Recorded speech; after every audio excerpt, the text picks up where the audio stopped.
Narito tayo ngayon upang matunghayan ang talaga namang nag-iinit, nagbabaga at napaka-latest na issue sa pagitan ni Ate Erica at ng kanyang pamilya.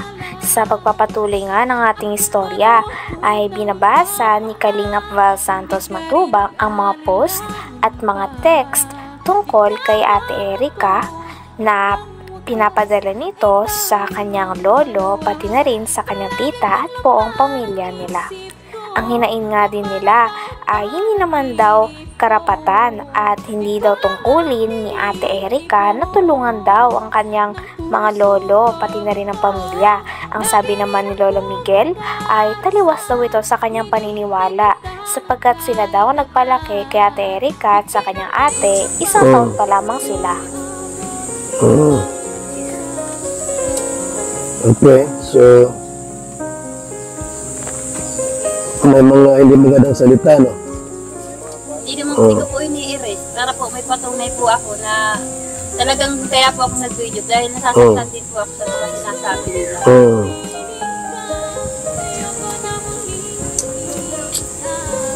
Okay.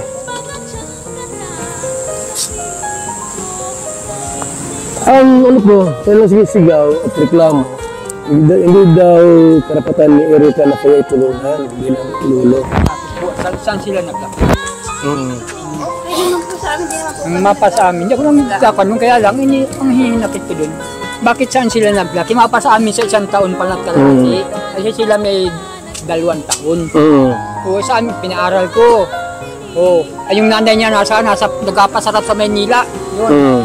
Nasa amin yan. So parang ano tayo, parang Isa pa sa hinain ni Lolo Miguel ay hindi naman daw nga talaga ang pera, ngunit para sa kanya ay napakasamang gawain lamang na tatalikuran mo na lamang at kakalimutan mo na lang bigla ang mga tao na nagpalaki, nag-aruga at nagpaaral sa iyo simula bata ka.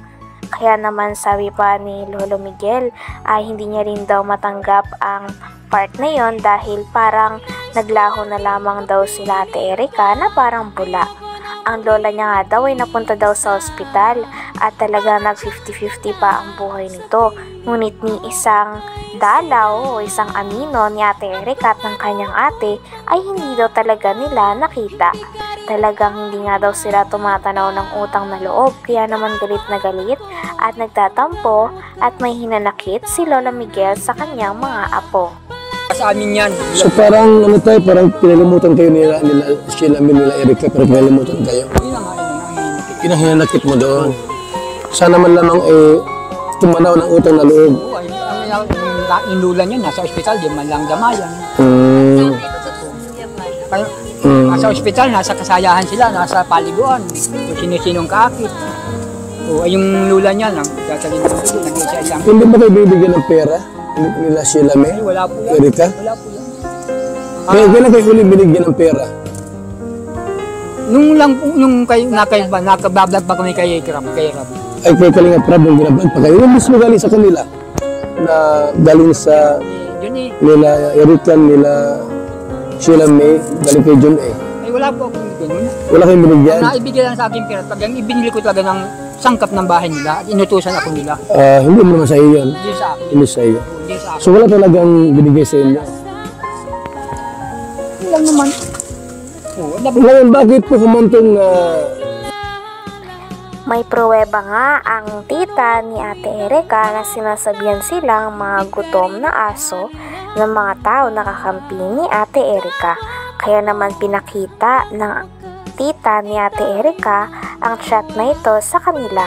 Dahil dito ay mas lalo pa nga nagagalit si Lolo Miguel kay Ate Erica pati na rin sa kanyang ate at sa mga tao na kumakampi pa dito dahil sila na nga daw ang iniwan at talagang hindi nirespeto dahil umalis daw ang dalawa sa bahay nila nang walang paalam at hindi na nga sila binibisita pagkatapos nilang palakihin ng mga ito at paaralin. Ngunit in return nga ay walang natatanggap na tulong sila Tatay Miguel galing kila Ate Erica tulad ng mga pinapakalat nila na nagsusustento pa daw sila Ate Erica sa kanila.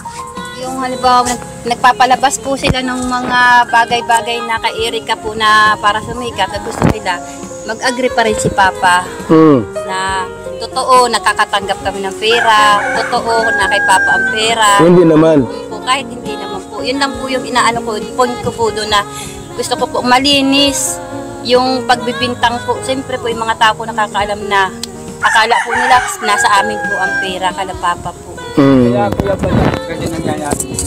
Kaya ganyan ginagawa sa amin. Dahil doon sa sasabing pera na dahil sa amin buwan-buwan, sila ang kumukuha.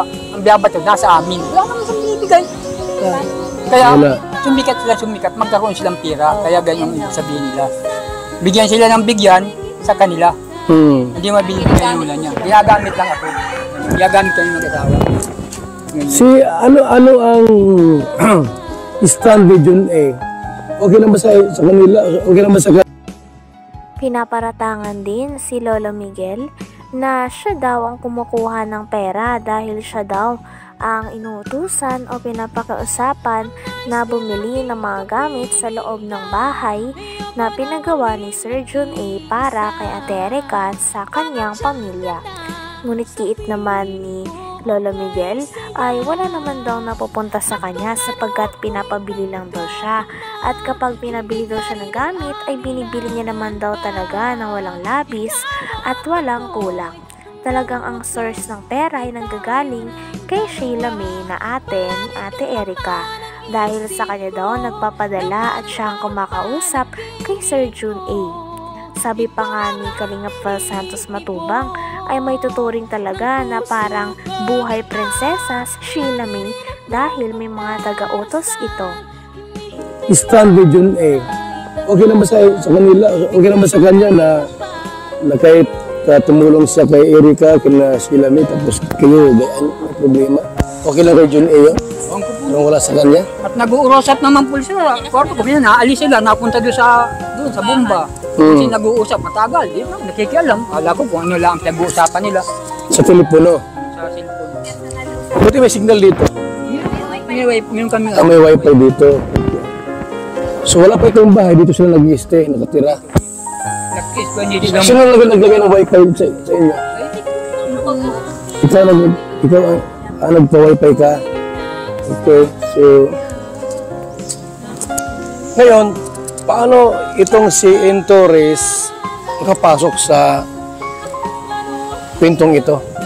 Si Amy Torres pang nabangang ano ko po dyan, bago nagbablog po si Kalingap, bago po lumalakas ang Erika, kausap na po yun ni Sheila May, wala pa po yun din. Sino? Grabe na nga talaga ang mga paninirang nangyayari at ang kaganapan sa hidwaan na nagaganap sa pagitan ni Ate Erika at ng kanyang ate laban sa kanilang pamilya na nagpalaki sa kanila simula bata pa lamang sila. Grabe at napaka-intense na mga nangyayari dahil salit-salita na nga sila ng mga masasamang salita at mga sumbatan. Kaya sino nga ba ang tama talaga at sino ang mali sa away na ito? Narito din si Kalingap Val Santos Matubang upang i-resolve ang away na ito. Yan na po ang kautugan Ini Torres, okay. Kausap ni Sheila May yun. Sheila May po, araw-araw po yun. Bakit daw? Mga balita na pag binablog po si Erika, sinasabi po doon kay Amy. Okay. Ini Torres. So, ngayon, anong nangyari ay parang winakwak nila, itong si Erika at Sheila May ni Amy Tunyakaw Torres. Tunyakaw Torres. Ano tayo ang pinaka-mensahe mo talaga tayo yung pinaka-ano po problema talaga tayo, yung hinanakit mo kung bakit humantong sa ganitong awayan. Hanggang dito na lamang muna ang ating napakainit, nagtitrending at talaga namang mas nakakaintriga na issue ni Ate Erika. Maraming salamat sa inyong panonood. Hanggang sa muli. Bye!